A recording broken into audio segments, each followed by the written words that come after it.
দেখুন আজকের ভিডিওটা বিবাহিত ভাইদের জন্য। যারা বিবাহ করেছেন ভিডিওটা সম্পূর্ণ দেখুন, আর যারা বিবাহ এখনো করেন নাই তারাও শিখে রাখুন।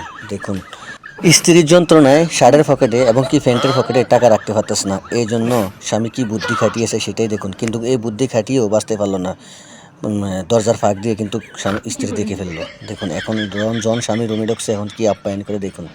এখন পানি নিয়ে আসছে আর লিকুইড নিয়ে আসছে, ফাও দিয়ে দিবে। এখন মোজা খুলতেছে, একটা দিছে, এটা দিয়ে খুলছে, এখন পানির ভিতরে চলে এসে বলতেছে ওই ফাও দাও। এখন সেই ফাও দিবে না ভাই, দেখুন কি অসাধারণ, দিবে না। এখন দিছে, দেখুন খুলতে দিছে কিন্তু দিচ্ছে না, এখন এটা ধরতে দিচ্ছে না। এখন কি বুদ্ধি খাটাবে সেটাই দেখুন। এখন দেখুন অনেক জোরাজোরি পরে এখন দিবে বলছে, দেখুন তাও মৌজাটা ছিঁড়ে, দেখুন এখান দিয়ে মৌজাটা ছিঁড়ে ফেলছে, ছিঁড়ে তারপরে বলছে ধরো। এখন স্ত্রী তো ধরে ফেলবে চালাকি, এখন দেখুন কি করতেছে, এখন দাম করে উঠেই এখন মৌজার থেকে টাকাগুলো নিয়ে ফেলছে। এখন দেখুন নিয়ে চলে গেছে। ভাই অসাধারণ, শিখে রাখুন এবং শেয়ার করে অন্যকে দেখুন।